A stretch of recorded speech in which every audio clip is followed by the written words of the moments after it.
জনতা ওই ফিলিস্তিনের রাফা এবং গাজায় নৃশংস গণহত্যার প্রতিবাদে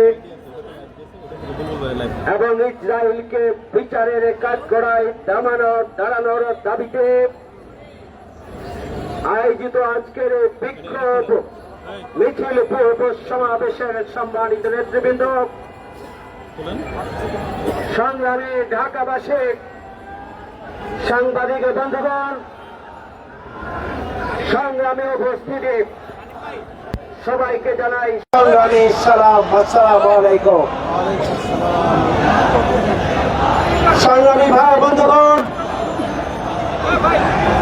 ওই মানবতা বিরোধী গণহত্যাকারী নেতানিয়াহুর ইসরায়েলি রাষ্ট্র ওই মধ্যপ্রাচ্যের বিস্ফোরা হিসাবে ওই কুণ্ডলীর সাথে আকাশে ছড়িয়ে পড়ছে, তারা যেন জান্নাতের দিকে ছুটে যাচ্ছে। প্রিয় বন্ধুরা আমার,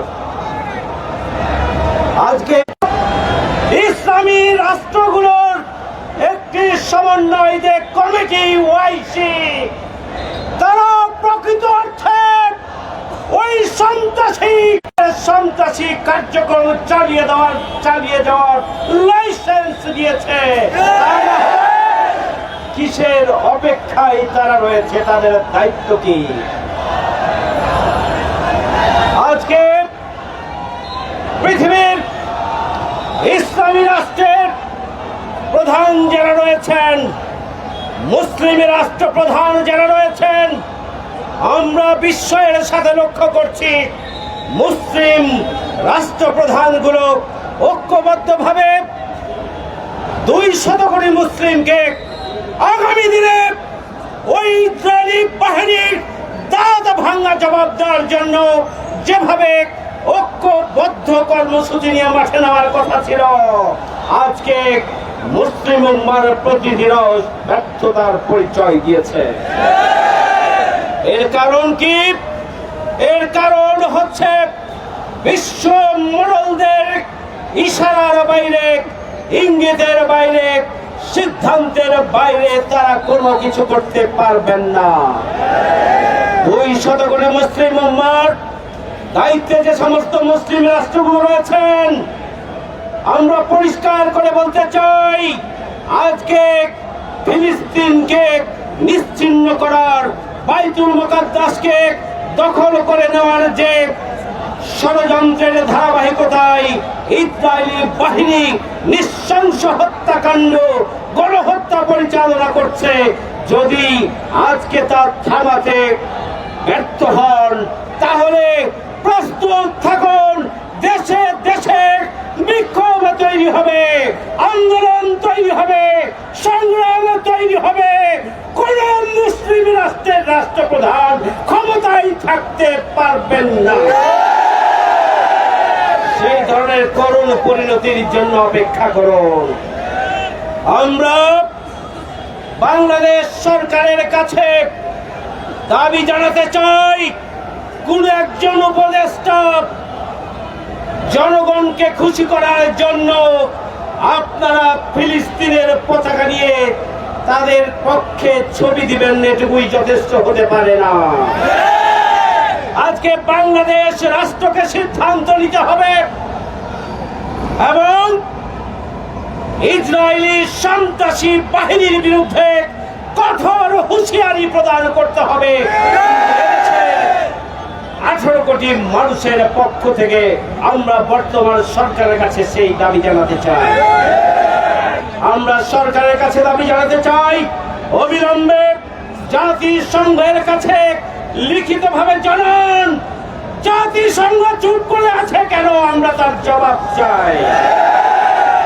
জাতিসংঘ কেন নিন্দা প্রস্তাব আনতে পারছেন না? জাতিসংঘ ব্যর্থতার পরিচয় দিয়েছেন। আমরা ধিক্কার জানাই, আমরা নিন্দা জানাই, আমরা বিক্ষুব্ধ। গোটা পৃথিবীর 200 কোটি মানুষ বিক্ষুব্ধ, জাতিসংঘের কর্ণকুহরে 200 কোটি মানুষের আহাজারি, আর ফিলিস্তিনির নির্যাতিত নিপীড়িত সেই অসহায় নারী পুরুষের আত্মচিৎকার কেন জাতিসংঘের কর্ণকুহরে পৌঁছায় না? আমরা জানি মুসলমানদের যখন হত্যা করা হয় তাদের কোনো মানবাধিকার থাকে না। মুসলমানদের যখন হত্যা করা হয় তখন এটা মানবতাকে হত্যা করা হয় না, যেন কোনো পশু এবং পাখিকেই যেন হত্যা করা হয়, মানুষ হিসেবে তাদেরকে বিবেচনা করা হয় না। এই যে জাতিসংঘের double standard,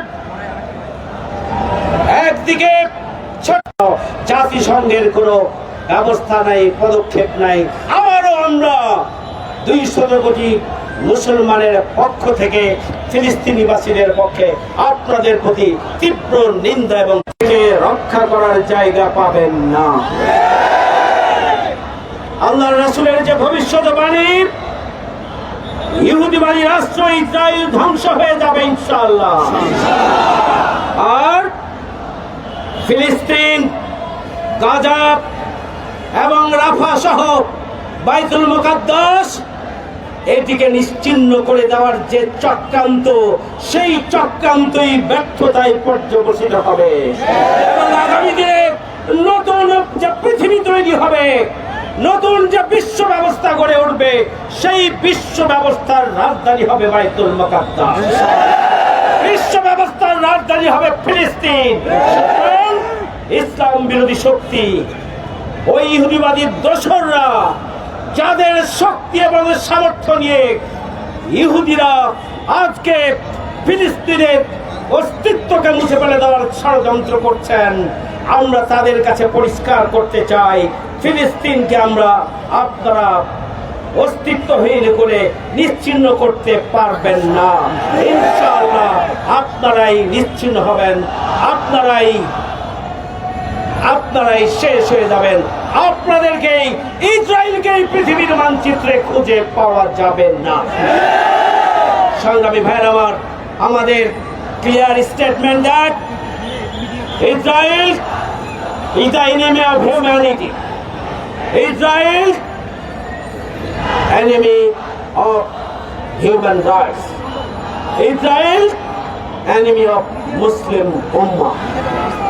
Israel, enemy of human mankind. So, build a strong resistance against Israel. আমরা ইনশাআল্লাহ শক্তিশালী প্রতিরোধ গড়ে তোলার মধ্য দিয়ে ইসরায়েলের চক্রান্তকে আমরা রুখে দিব। বাংলাদেশ থেকেই তার যাত্রা শুরু হবে এবং বিশ্বব্যাপী মুসলিম উম্মাহ ঐক্যবদ্ধ হয়ে ফিলিস্তিনকে রক্ষা করবে এবং ইসরায়েলি রাষ্ট্রের বিরুদ্ধে তীব্র প্রতিরোধ গড়ে তুলবে ইনশাআল্লাহ। আহ্বান জানিয়ে আমার কথা এখানে শেষ করছি। আল্লাহ হাফেজ। বাংলাদেশ জিন্দাবাদ, বাংলাদেশ জামাত ইসলামী জিন্দাবাদ।